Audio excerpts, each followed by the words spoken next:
तो चलिए शुरू करते हैं हमारी आज की कहानी। एक बेटे की 3 बहुओं की केस की जांच की पड़ताल की तो पुलिस वालों के पैरों तले से जमीन निकल गई। 2 बहुएं तो जिंदा थी और अपनी सही सलामत जिंदगी बिता रही थी, क्योंकि उन दोनों औरतों की आहिर से तलाक हो गई थी।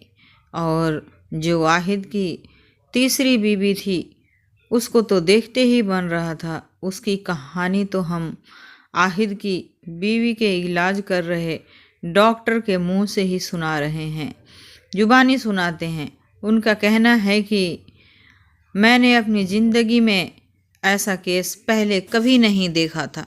जब मेरे पास लेकर के आए तो अपने पैरों पर नहीं चल कर के आ रही थी, बल्कि उसके 4 लोग कंधे लेकर आ रहे थे और चारों लोगों ने उसे अनजानी की तरह उठा रखा था, लेकिन वो अपनी अभी भी जिंदा थी। मैंने उसकी हालत देखी तो यही दुआ करने लगा कि इससे अच्छा तो जिंदा नहीं होती तो अच्छा था, क्योंकि उसके साथ बहुत जुल्म हो चुका था। क्योंकि कुछ अंजाम मौत से भी बुरे होते हैं, और ये कहानी में भी कि ऐसी ही कुखियारी औरत की जिंदगी जिसका नाम अफरा था, और वह गांव में रहती थी। और गांव में रहना कोई इतनी बुरी बात नहीं, लेकिन मुझे ऐसा लगता है कि यह सब कुछ गांव में रहने वालों की वजह से ही हुआ था। और फिर मेरे पास लेकर आए तो उसमें ज़िंदगी बाकी थी। उसका शौहर भी गांव में रहने वाला था, लेकिन इतना ज़्यादा खूबसूरत आदमी मैंने अपनी ज़िंदगी में नहीं देखा था।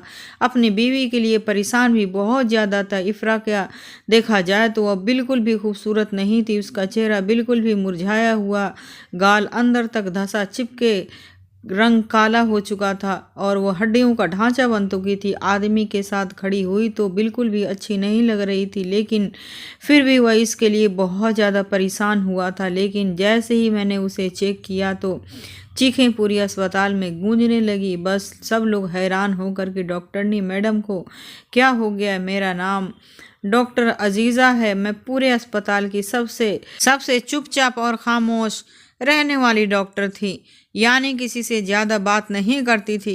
किसी ने मेरी ऊंची आवाज़ आज तक नहीं सुनी थी, और अब मेरी चीख सब तक पहुंच गई थी और वो भी हैरान हो गए थे। लेकिन फिर भी मैंने अपने आप को संभाला, क्योंकि मुझे इफ़रा की मदद करनी थी।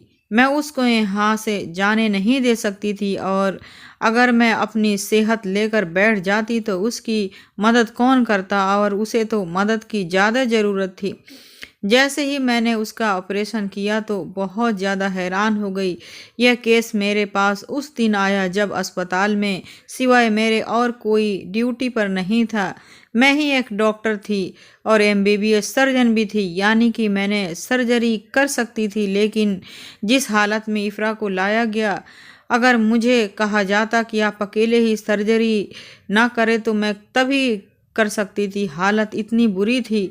यह अलग बात है कि मेरी मदद के लिए डॉक्टर वहाँ पर पहुँच गए, क्योंकि जो उसके साथ मामला था वह डॉक्टर के सब की बस की बात नहीं थी। हमने पूछा कि क्या हुआ उस औरत ने, तो यही सबसे पहले हमें शौहर ने बताया कि मैं इसका शौहर हूँ, मेरा नाम आहिद है और यह माँ बनने वाली है। मैंने जब उसको देखा तो मैं हैरान रह गई। यही कहीं मुझे प्रेग्नेंट औरत नहीं लग रही थी, क्योंकि इसका वज़न बहुत कम था, और थोड़ा गौर करने पर पता चला कि यहाँ तो प्रेग्नेंट है। और वैसे भी प्रेग्नेंट औरत की वजन से आप इतने सारे अंदाज़ा नहीं लगा सकते। कुछ औरत बहुत ज़्यादा कमज़ोर होती है, लेकिन उनके बच्चे सेहतमंद होते हैं, और कुछ औरतें फूल कर गुब्बारा हो जाती है, लेकिन बच्चे बिल्कुल भी कमज़ोर पैदा होते हैं। उसने कहा फिर क्या समस्या है, तो उसने अजीब सी बात बताई और हमने देखते ही रह गए।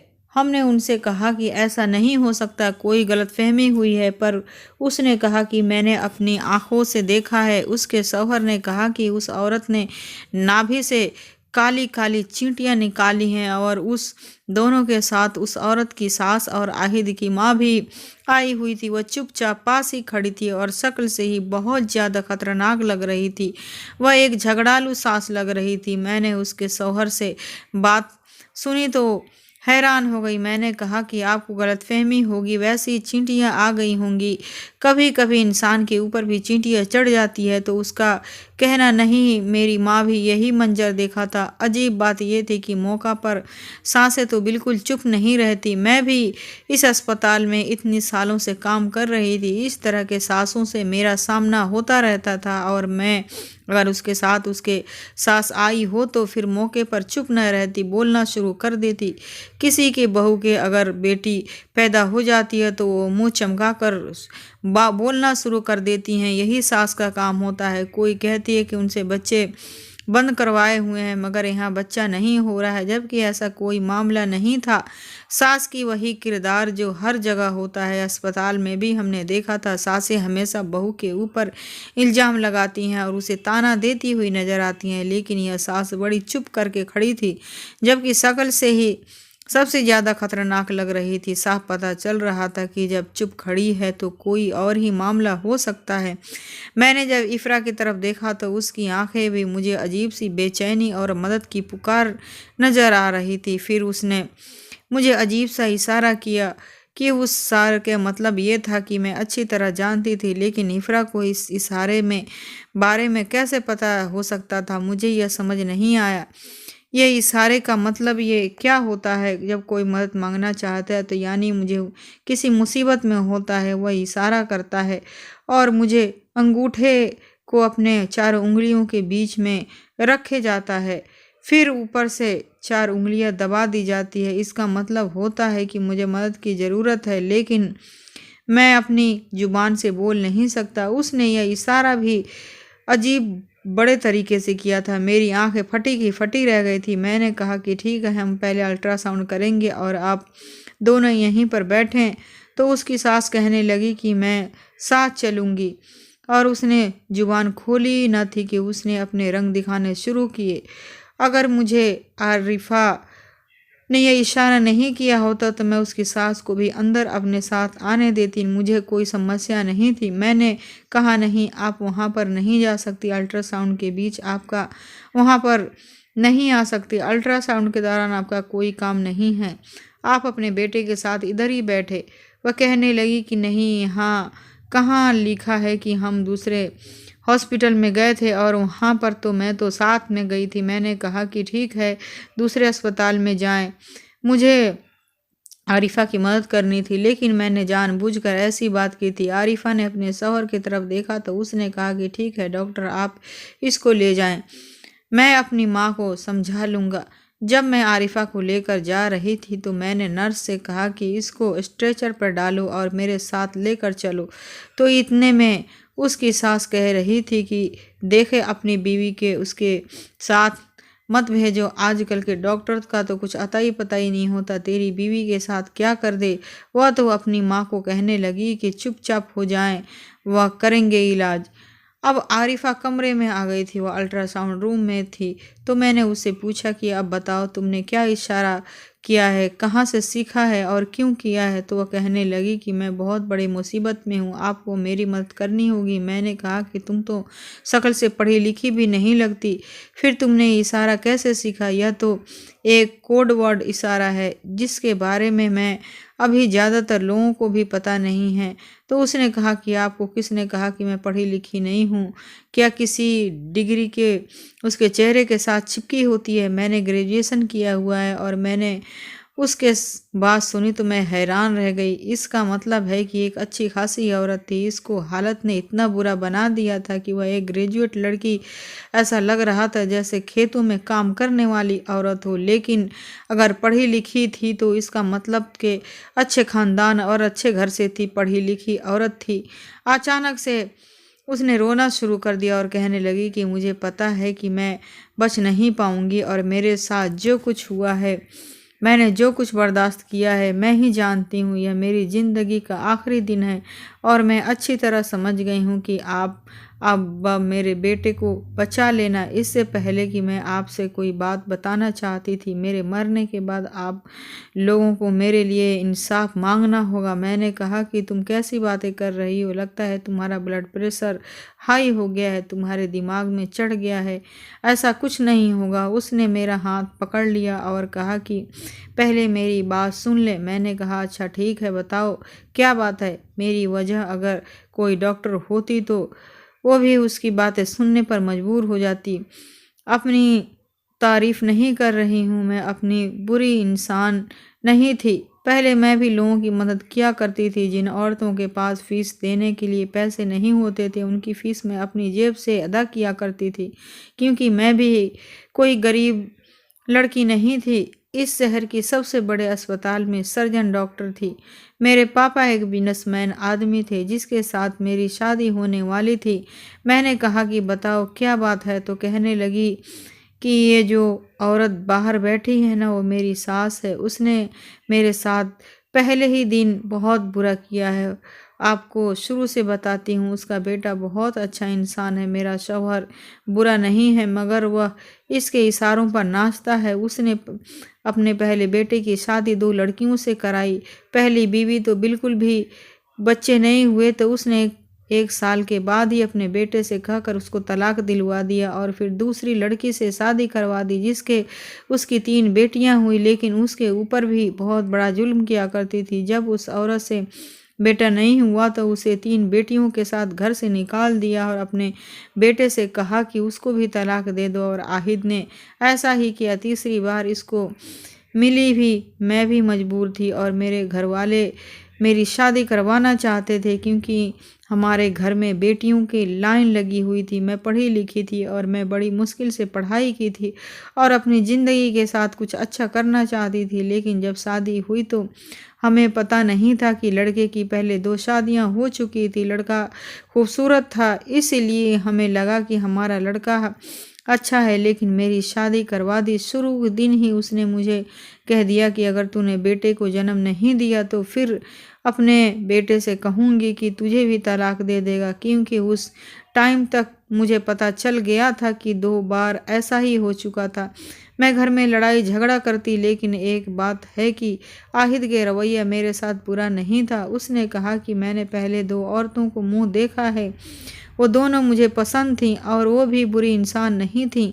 वह दूसरी वाली तो मेरे 3 बेटियां थीं। वह गुस्से में ऐसे निकली जब वो अपनी बेटी को भी मुझे देखा नहीं सकी। बेटियां थी तो क्या हुआ, मेरी औलाद तो थी ना, मगर मेरी माँ उसको पता नहीं कहाँ और किसके घर से निकाल दिया और कहाँ भेज दिया। अपनी बेटियों से मिलने से रहा। अब मैं तुम्हारे साथ रहना चाहता हूँ और सारी ज़िंदगी गुजारना चाहता हूँ। बार बार औरतों की शक्ल नहीं देख सकता, तंग आ गया हूँ, थक गया हूँ। मैं अपना घर बचाना चाहती थी। मैं अपने शौहर को नहीं बताती कि मेरी सास मेरे साथ क्या करती है। उसने कहा कि पहले 2 बार मेरी गलतियाँ थी, लेकिन अब मैं भी कदम फूंक कर रखने लगी। वह मुझे शादी के पहले महीने डॉक्टर के पास ले गई तो डॉक्टर ने आगे बुरी खबर सुना दी। उसने कहा कि औरत के साथ थोड़ी सी समस्या है, शायद माँ बनने में इनको मुश्किल होगा, इलाज करवाना पड़ेगा। डॉक्टर ने 3 बार कहा कि यह बांझ नहीं है, थोड़ा समझना है, दवाई से ठीक हो जाएगा। लेकिन मेरी सास ने घर आकर शोर मचा दिया कि यह औरत तो बच्चा ही नहीं पैदा कर सकती। उसने फिर से शोर मचाना शुरू कर दिया और जमी पर बैठ गई। हमारे नसीब में ही सारी औरतें लिखी हुई हैं, मेरे बेटे की तो नसीब फूट गई है। जितनी प्यारी शक्ल के मेरे बेटे की, उतना ही बुरा नसीब है मेरे बेटे की।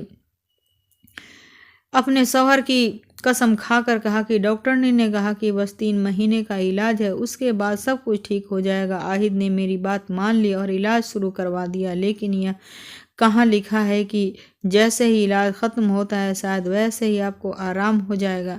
ऐसे मामलों में आपको पता है कि डॉक्टर साहिबा की इतनी जल्दी आराम कहाँ मिलता है। मेरी सास मेरे साथ न जाने और क्या क्या करती रहती है।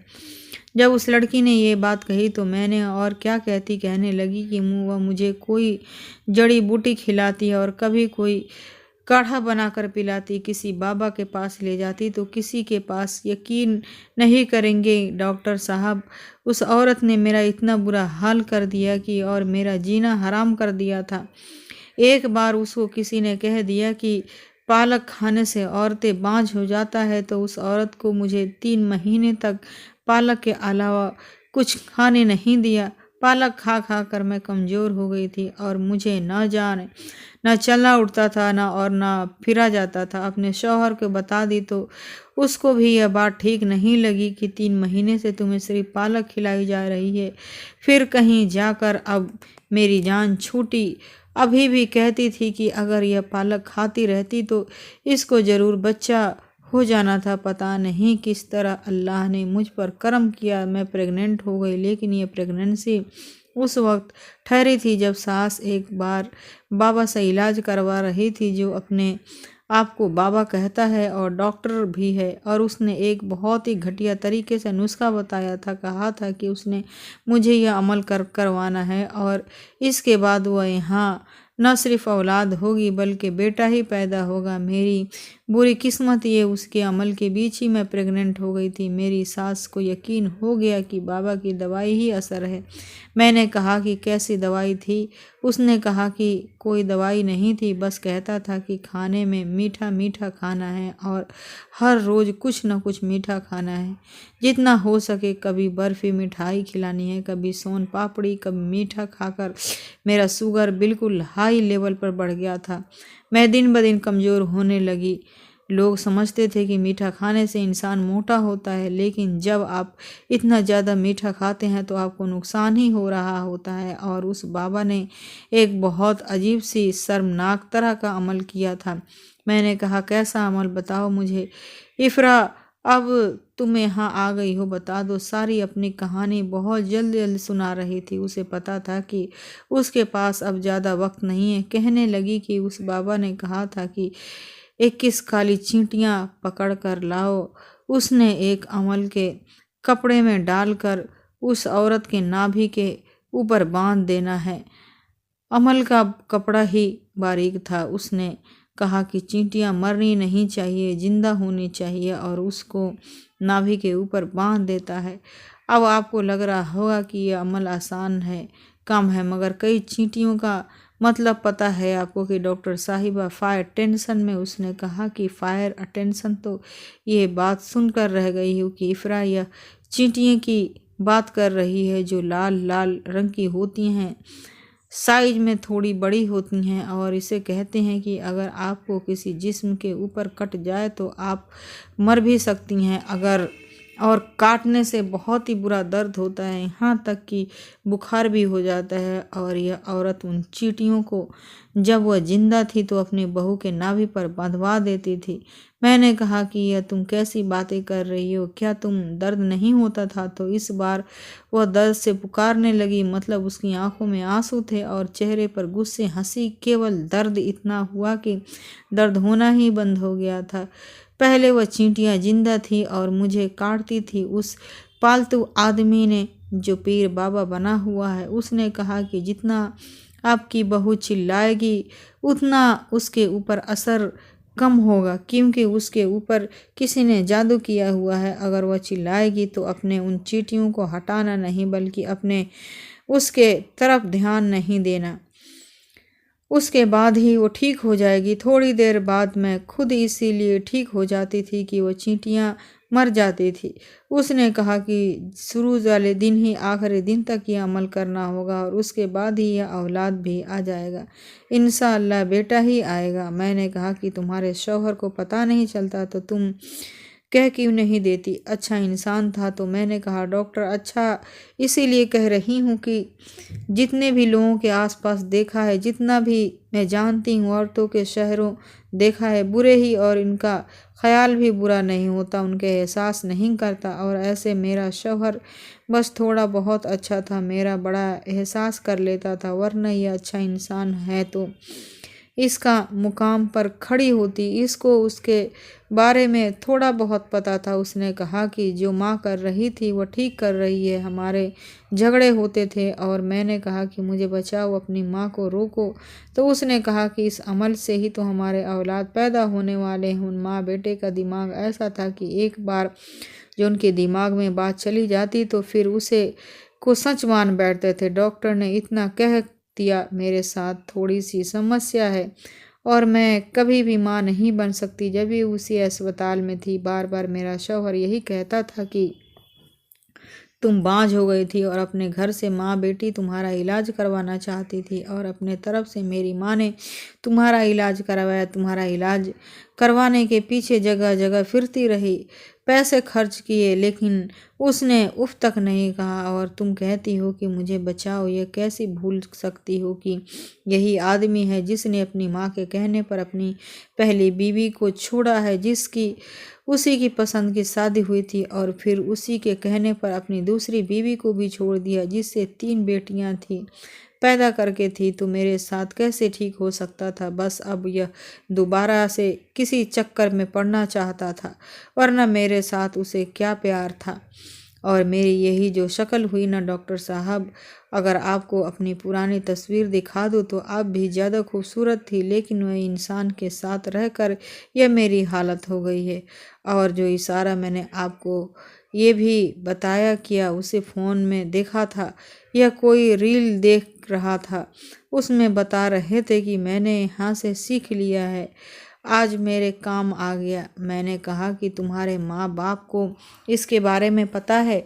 तुम्हारी इतनी सारी बहनें भी हैं थी। तो इफ़रा ने कहा कि यह एक अलग कहानी है। जो मैंने अपने माँ बाप को यह सब बताया तो मेरी माँ ने कहा कि अगर तू वापस आकर बैठ गई तो तेरी बहनों के रिश्ते नहीं होंगे। पहले बड़ी मुश्किल से तेरा रिश्ता करवाया है। मैंने उनको कहा कि मेरे साथ मेरे पैर टूटे हुए थे या बुरी शक्ल थी, आप लोगों ने शादीशुदा आदमी से मेरी शादी करवा दी। तो मेरी माँ ने कहा कि यह बात किसी को भी नहीं बताना, क्योंकि ऐसे बातों को हल फिर वही निकलता है, टूटे रिश्ते टूट जाते हैं। अपने शौहर के साथ अपना रिश्ता खराब ना करो। उसने अपनी माँ के इशारों पर 2 तलाक दी है। क्या हम कर लेंगे अगर तुम्हें इसने तलाक दे दिया तो? फिर तो तेरी शादी करवाएंगे। पहले ही अल्लाह ने 7 बेटियां दी है और फिर एक बेटी की शादी दूसरी बार करवाना कोई आसान काम नहीं है। यह कैसा भी, बस तुम उसी के साथ अच्छे से रहो। उस दिन के बाद से मैं अपनी आहिद की खबर पहुंचाना भी छोड़ दी। और अजीब सी बात है, उन लोगों को भी कभी कोई पूछता नहीं था। 2 बहनों की शादी हो गई और वो अपने घरों में खुश हैं। मेरे बारे में किसी को पता नहीं। घर की बेटी शायद किस तरह जलील होती है। सबसे ज़्यादा जिम्मेदार भी उसके ऊपर होती है, सबसे ज़्यादा कुर्बानी भी उसी की मांग जाती है, और सबसे पहले लोग भी उसी को भूल जाते हैं। जैसे जैसे इफ़रा अपनी कहानी सुना रही थी, मेरे आंखों से आंसू बह रहे थे और उसने कहा कि मुझे बचा लें। मैंने यह अमल किया है और आज भी उन्होंने मेरे साथ यही सब किया। मैं बहुत ज़्यादा तकलीफ़ से गुज़र रही हूँ। मैं बहुत तकलीफ़ से काटी नहीं जाती हूँ। आप तो कहा कि वो मुझे अचानक से बहुत ज़्यादा दर्द हो रहा था, इसीलिए वह लोग मुझे अस्पताल लेकर आ गए। मुझसे चला नहीं जा रहा था, मुझे कुछ खाया भी नहीं जाता है, मेरे मुंह में कोई स्वाद नहीं आ रहा था, मुझे बिल्कुल भूख नहीं लगती थी। जिस तरह से इफ़रा बता रही थी, मुझे लग रहा था कि उसकी बॉडी में टीएलसी बढ़ी हुई थी। टीएलसी बॉडी में जो भी बढ़ जाती है तो तुम्हारी बॉडी काफ़ी कोई बहुत ही गंदा इन्फेक्शन फैल जाता है। और जिस तरह से इस अमल से गुजर गया, इसी वजह से कुछ हुआ था। उसकी पूरी बॉडी इन्फेक्शन में फैल चुका था। मैंने नर्स से कहा कि उसकी टीएलसी टेस्ट करवाए और खुद अल्ट्रासाउंड की तैयारी करने लगी। मैंने उससे कहा कि तुम ऐसा नहीं कर सकती। अपनी सास को कहती हो कि यह सब कुछ कर रही है और असल में तुम ही ऐसी कुछ करती नहीं हो। कोई झूठ नहीं बोला। देखो तुम्हारे डॉक्टर साहिबा मेरे हुलिये पर न जाएं। कोई बेवकूफ़ औरत नहीं हूँ। मैंने आपको पहले ही सब कुछ बता दिया है। मैं पढ़ी लिखी हूँ और मैंने यह सब कुछ भी करवा करके देख लिया है, लेकिन मेरी सास को पता चल गया, क्योंकि वह हर आधे घंटे के बाद मुझे चेक करती है और यह कहती है कि कितनी तकलीफ़ में हूँ मैं, और देखती है और कहती है कि मैं कपड़ा उतार कर फेंक नहीं दिया। ऐसे में यह सब मेरे शौहर को बता देती है और फिर वो उसी इलाज से नहीं करवाता। मैं प्रेग्नेंट हूँ और उसके बच्चे की माँ बनने वाली हूँ। उसने मुझ पर हाथ उठाया और उसके बाद से मैं डर गई हूँ। इस बात से नहीं डरी कि मुझ पर हाथ उठाया मुझे थप्पड़ मारेगा। मुझे दर्द होगा। इंसान को जब थप्पड़ मारता है तो वह दर्द नहीं रोता है, बल्कि वह बेइज्जती से रोता है, और बार बार अपनी बेइज्जती नहीं करवा सकती। मेरे माँ बाप जैसे भी थे वैसे उन्होंने आज तक हम मुझ पर कभी हाथ नहीं उठाया था। हमें कोई गलतियाँ वगैरह नहीं की थी, और जहाँ उन्होंने मुझे मेरी ज़िंदगी सबसे बड़ी जुल्म किया था वो मुझे लापरवाह हो गए थे। तभी तो इन लोगों को मौका मिल गया कि वो मेरे साथ इस तरीके से करें। बस कहती हूँ कि बेटा ही होना चाहिए और बेटी नहीं होनी चाहिए। उसको बेटियां से नफरत लगता है कि मुझे यह पागल है, दिमागी मरीज है। और जिस बाबा के पास मुझे ले जा रहे थे, बाबा पर मेरी सास के अपने से ज़्यादा भरोसा है। कभी कभी मुझे लगता है कि नाजायज़ संबंध है। इफ़रा तकलीफ़ में थी, शायद इसीलिए ये सब कुछ बोल रही थी। सारी बातें सुनकर मैं हैरान हो गई थी, लेकिन मुझे यकीन था कि ऐसा क्या हो सकता था, क्योंकि जहाँ पर ऐसे जाहिल लोग रहते हैं वहाँ पर किसी भी चीज़ की उम्मीद की जा सकती है। वहाँ पर लोग एक दूसरे के साथ बुरे हो सकते हैं, और गांव के लोग के बारे में कहा जाता है कि उनको कुछ पता ही नहीं होता, क्योंकि वो सीधे साधे होते हैं। लेकिन हर क्रीम के पीछे एक जाहिलपन जरूर होता है। पुलिस वालों से जाकर पूछ लें, ज़्यादातर जितने भी गुनहगार होते हैं, जितने लोग भी क्राइम करते हैं, इसके सीधे साधे ही लोगों को संबंध गांव से होता है। वह लोग गांव वाले ही होते हैं, क्योंकि वहाँ पर सबसे ज़्यादा जलील जहालत भरी हुई होती है लोगों के अंदर। ज़मीन उनके ज़्यादातर अपनी होती है, नहीं होती है, उनके कोई समस्या नहीं होता है। घर में ऐसे कोई चीज़ें अजीब नहीं होती जिसको रखने के लिए यह कहे कि हमारे पास घर नहीं होना चाहिए। और ये बात उनको देहाती सोच वाले लोगों में गुजर रही थी। मैं कोई ख़ास सुविधा नहीं होती है। इफ़रा भी ऐसे ही एक इलाके से आई थी। मैं जिस हॉस्पिटल में काम कर रही थी यह शहर के बीचों बीच में था, और यह शहर से काफ़ी दूर था। वहाँ से शहर 7 किलोमीटर दूर था, और फिर गांव के नज़दीक पड़ते थे। ज़्यादातर मरीज गांव से ही आते थे।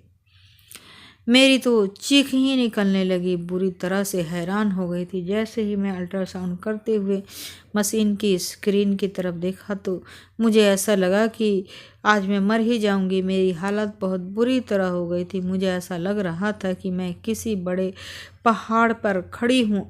इफ़रा नीचे की तरफ गिर रही है और मैं उसे बचाना चाहती हूँ, लेकिन मेरे हाथ साथ नहीं दे रहे थे। बिल्कुल ऐसा ही महसूस हो रहा था, क्योंकि उसकी मदद मैं नहीं करना चाहती थी, मैं ही करना चाहती थी, और मेरी अपनी हालत भी ख़राब हो रही थी। तुम इंसान नहीं लगता है, तुम डायन हो, तभी तो अपनी तक जिंदा हो। तुम्हें तो पता है कि तुम्हारे साथ क्या हो रहा है। उसके चेहरे पर कोई हैरानी भाव नहीं थी। शायद वह जानती थी कि वह पहले से बहुत ज़्यादा बुरी हालात में फंसी है। उसने कहा कि मेरी कोई ख्वाहिश नहीं है और ना ही कोई आस है मेरे दिल में। अगर इस बच्चे की जान बचती है तो उसे बचा लो। मुझे नैपकिन अटैक आया है, क्योंकि सामने का मंजर ऐसा ही था जैसा कि मैंने बताया कि मैं ड्यूटी पर ना होते हुए भी जल्दी जल्दी एक डॉक्टर को कॉल किया, और उसने कहा कि किसी शादी में आई हुई हूँ। वह भी मेरी आवाज़ सुनकर घबरा गई, और अगर शादी में नहीं होती तो शायद वह जल्दी आ जाती। और फिर मुझे कहा कि डॉक्टर आहान को बुला लो। मैंने उसे ठीक किया और उसी समय फ़ोन किया। मुझे किसी एक्सपीरियंस डॉक्टर की ज़रूरत थी। डॉक्टर आहाना मेरे साथ पढ़ाई की थी और हमारा क्लास फेलू भी था, कभी कभी इस काम में आया था। मैंने जल्दी से उसे फ़ोन करके, वो बिजी था और वो आवाज़ सुनकर घबरा गया। उसने कहा कि मैं आ रहा हूँ। मैं ऑपरेशन की तैयारी करने लगी। मैंने खुद को बड़ी मुश्किल से संभाला। बाहर गई तो वाहिद सामने ही खड़ा था। उसने कहा कि आप चिल्ला क्यों रही थी डॉक्टर साहिबा? मैंने कहा आपको बड़ी मुश्किल से संभाला है। मैं चिल्ला रही थी क्योंकि बात ही कुछ ऐसी थी। मैंने कहा कि तुम मेरी फिक्र छोड़ो और इफ़रा के बारे में सोचो, उसका जल्दी ऑपरेशन करना होगा। मैंने ऑपरेशन का नाम लिया तो उसकी सास सामने आकर खड़ी हो गई, कहने लगी कि हाँ ऑपरेशन करें ताकि आपको लोगों को फीस दे दे। आप जैसे डॉक्टर तो अपनी फीस लेने के लिए ऑपरेशन कर देते हैं, जबकि होती नॉर्मल डिलीवरी है। शाहीन के साथ भी ऐसे ही हुआ था। डॉक्टर के पास ले गए तो उसने कहा कि ऑपरेशन होगा, 1 लाख रुपये जमा करो, और सीधे आधे घंटे में घर नॉर्मल डिलीवरी हो गई थी। जहरीन दाई ने मेरे सामने नॉर्मल डिलीवरी की थी। आहिद कहने लगा, हमारे पास तो इतने पैसे नहीं हैं, हम ऑपरेशन करवा नहीं सकते, और ऑपरेशन में तो बहुत सारे पैसे लगते हैं। उसकी माँ तो कहने लगी, हाँ हम ऑपरेशन करवाना नहीं चाहते, हम अपने गांव किसी दाई की नॉर्मल से डिलीवरी करवा लेंगे, और जब नॉर्मल कैसे हो जाएगा तो डॉक्टर साहब आपको लाकर बच्चा दिखा देंगे। कैसे देखें? जिस ऑपरेशन के साथ नॉर्मल हुआ था वह बेटे तो कहने लगे कि वह इफ़रा को बाहर निकाल कर हम ले जा रहे हैं। मुझे बहुत ज़्यादा गुस्सा आ रहा था। मैंने अपने हाथों से मुट्ठियों को गुस्से में भींचा और आहिद से देख लिया और समझ गया कि मैं ज़्यादा गुस्से में खड़ी हूँ। फिर मैंने उसकी सास को ऐसी नज़रअंदाज करने की कोशिश की जैसे वो इस दुनिया से चली गई हो और उसकी रूह यहाँ पर खड़ी होकर बोल रही हो, जिसे वह पता ही नहीं हो कि वो मर गई हो और वह लोगों की बातें कर रही हो। मैंने आहिद की तरफ देखा और कहा कि तुम्हारी बीवी का ऑपरेशन होगा और वो जितने भी पैसे लगेंगे वो अपनी जेब से दूंगी। और रही बात इसको यहाँ से तुम लोगों के साथ भेजने से, यही है कि उसको मार दो। मुझे मजबूर ना करो। किसी एनजीओ को यहाँ पर बुलवा लो, मीडिया वालों को भी बुलवा लो, और पुलिस को सबसे पहले बुलवाऊंगी, और फिर तुम लोग जेल की चक्की पीसोगे। जब यह सब मैंने उसकी माँ से कहा तो दोनों चुप हो गए और कहने लगे कि ऐसा क्या हुआ है। मैंने कहा कि तुम्हें बाद में बताऊंगी, तुम्हारा 1 रुपया भी नहीं लगने वाला है, और इस काम के लिए अस्पताल में एक वेटिंग रूम है जहाँ जाकर बैठो और अपनी बीवी की ज़िंदगी की दुआएं करते रहो। सजदे से सर न उठाना, नहीं तो तुम्हारे साथ बहुत बुरा होगा। इतना कहकर मैं वहाँ से चली गई और मैंने नर्स से कहा कि इन लोगों को सामने ना आने देना। थोड़ी देर बाद डॉक्टर ने भी वहाँ पर आ गया। डॉक्टर अहान ने कहा कि बाहर कोई औरत कह रही थी कि मेरी बहू आए दिन डॉक्टर के पास रहती है, पता नहीं क्या करवा रही है। मैं अपने दोस्त से इफ़रा की सांस थी तो जब इसने पहना कर किसी तरह इफ़रा के यहाँ से ले जाना चाहती थी। एक मेल डॉक्टर ऑपरेशन करेगा, जबकि उसे पता होना चाहिए था कि मेल डॉक्टर ऑपरेशन करते हैं। आहिर इस बात से कोई समस्या नहीं था क्योंकि उसने मरीज के ऑपरेशन के लिए साइन कर दिया था। जब मैंने अल्ट्रासाउंड के बारे में डॉक्टर अहाना को बताया तो हैरान रह गया। आधे घंटे के अंदर ही हमने किसी सेक्शन मेजर ऑपरेशन, जिसे बड़ा ऑपरेशन कहते हैं, मेरे आंखों के आंसू और डॉक्टर अहान की आंखों में भी आंसू थी। मैंने इफ़रा की पूरी कहानी सुनी थी, इसीलिए मेरी आंखों से आंसू बह रहे थे, मगर डॉक्टर अहान ने समझाया कि इस औरत के साथ कितना बुरा हुआ है, इसीलिए वो भी रोने लगा। हम दोनों ने एक दूसरे को तसल्ली दी क्योंकि अभी हमें इफ़रा को भी तसल्ली देनी थी। इफ़रा जिंदा तो थी लेकिन जिंदा ना होने की बराबर थी क्योंकि अभी वह आईसीयू में थी। जब उसे थोड़ा सा होश आया तो हमने उसे इतना ही बताया कि उसकी जान बच गई है, लेकिन हम उसके बच्चे को नहीं बचा पाए। वह फिर से बेहोश हो गई और यह खबर सुनानी जरूरी थी। वह ज़्यादा से ज़्यादा उसके शौहर और सास को बताना चाहते थे। हम लोग बाहर आया और उसके सास से कहने लगी कि यह कौन सा ऑपरेशन है जो 8 घंटे से चल रहा है, आप हमारी बहू के साथ अंदर क्या कर रहे हैं। मैंने आहिद से कहा कि तुम हमारे साथ कमरे में चलो, हम तुमसे ज़रूरी बात कर रहे हैं।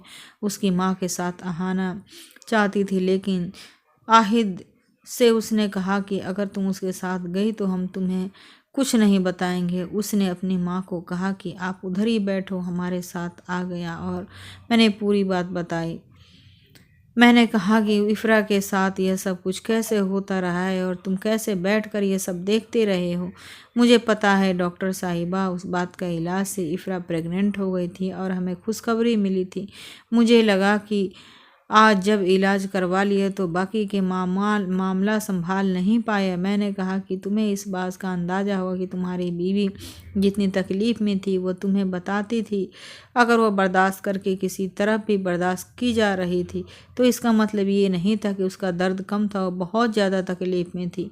और अब अगर मैं तुम्हें ये बताऊं कि तुम्हारी औलाद इस दुनिया से आने से पहले ही चली गई तो फिर उसकी ही गलती समझोगे ना। उसे बताया कि तुम्हारी बीवी 1 घंटे एक बेटे को जन्म दिया था, लेकिन सब कुछ ख़त्म हो गया, क्योंकि जिस तरह से इफ़रान के नाभि पर चींटियां बांधी गई थी, उसके नाभि की चींटियां निकालनी शुरू हो गई थी और वह मामला इस कदर ख़राब हो गया था कि लोग सुनने से लिए हैरान हो गए थे। वो ज़्यादा इन्फेक्शन का शिकार हो गई थी और मुझे इन्फेक्शन हो गया था। उसके अंदर चींटियां चली गई थी और वहीं से अंदर बाहर हो रही थी। उसका बच्चा भी उन्हीं चींटियों की भेंट चढ़ गया।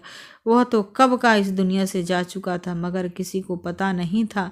मामला बहुत ज़्यादा ख़राब था। हमें इफ़रात की जान बचाने के लिए बहुत ज़्यादा पेचीदा ऑपरेशन करना पड़ा। इतना बड़ा ऑपरेशन वह कभी माँ नहीं बन सकती, क्योंकि हमने उसके जिस्म को बच्चेदानी निकाल दी है, उसकी ज़िंदगी बचाई है। यही बड़ी बात थी। इफ़रा ब्लड काउंटर 5 पर पहुंचा था। हमने अपनी तरफ से ब्लड चढ़ा दिया। उसका ऑपरेशन ऐसे ही कंडीशन में हुआ तो डॉक्टर उसका ऑपरेशन नहीं करना चाहता था, फिर भी हमने ज़बरदस्ती किया। हमने किसी तरह उसको बचाया है, तभी तो मैंने ऑपरेशन की थी। अभी कुछ ही कहा नहीं जा सकता वो पूरी तरह से सेहत हो पाएगी या नहीं। अगले 4 दिन तक उसकी ज़िंदगी मौत से खतरा है, बहुत ज़्यादा रिस्क है। दूसरा चांस बस भगवान है।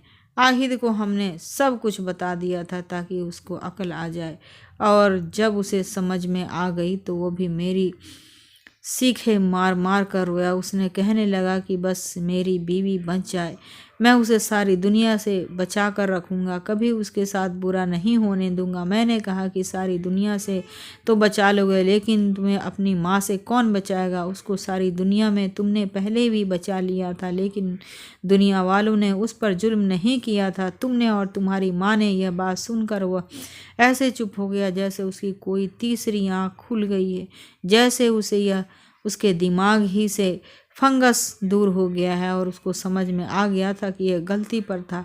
और फिर उसने एक औरत के साथ जितना बुरा किया था वो कितनी तकलीफ़ से गुजरने और कहने लगा कि मुझे सुकून भी नहीं था, मुझे रातों को नींद नहीं आती थी, मेरे दिल को करार नहीं आता था, मैं जो काम करता था वह ख़राब हो जाता था, मैंने सोने में भी हाथ डालता तो वह मट्टी बन जाती, क्योंकि मुझे अल्लाह की एक नेक बंदी नाराज़ थी और मियाँ बीवी के मैं गुनहगार हूँ। लेकिन आप फिक्र ना करें, मैं उसका ख्याल रखूँगा। और मैंने अहाना से कहा कि मुझे अभी भी पर यकीन नहीं होता है। 10 की बजाय 15 दिनों तक इफ़रा के अस्पताल में ही रखा। जब अपने पैरों पर चलने के काबिल हो गई थी, ऐसी हालात से ठीक हो गई, जाकर उसे शौहर के साथ भेजा, लेकिन वो भी समझाया कि उसका बहुत ज़्यादा ख्याल रखें। यूँ समझो कि कांच की बनी हुई औरत ले जा रहे हो, अब इसका ज़्यादा से ज़्यादा ख्याल रखना पड़ेगा। उसने कहा कि आप फिक्र ना करें, बेशक आप देख लीजिएगा। उसने अपना फ़ोन नंबर दिया और घर का पता भी, लेकिन लोगों को जीते जी इफ़रा महीने घर बाद आई थी और चेकअप करवाने के लिए। उसने कहा कि सब कुछ ठीक है, लेकिन अभी भी वो पूरी तरह से ठीक नहीं है। और फिर उसके बाद हम लोग अपनी ज़िंदगी में बिजी हो गए, लेकिन हमने उसकी सास को नहीं छोड़ा और उसको पुलिस के हवाले कर दिया, क्योंकि मुझे वह बहुत कमीने औरत नज़र आ रही थी। दोनों पत्नियों को बयान लिखवा दिया जो पुलिस उसके कस्टडी लगी हुई थी। आहिद पर मुकदमा दर्ज हुआ था। आहिद ने माफ़ी मांग लिया था और अपनी तीसरी बीवी को बचाना चाहता था, इसलिए आहिद को जेल तो नहीं हुई, लेकिन आहिद के ऊपर केस चल रहा था। अगर आपको आज की कहानी पसंद आई हो तो प्लीज़ वीडियो को लाइक कीजिएगा और सब्सक्राइब ज़रूर कीजिएगा। और हाँ, अगर आपको हमारी कहानी अच्छी लगी तो हमारे चैनल को लाइक और सब्सक्राइब ज़रूर कीजिएगा। मुझ पर सदा अपना प्यार बनाए रखें।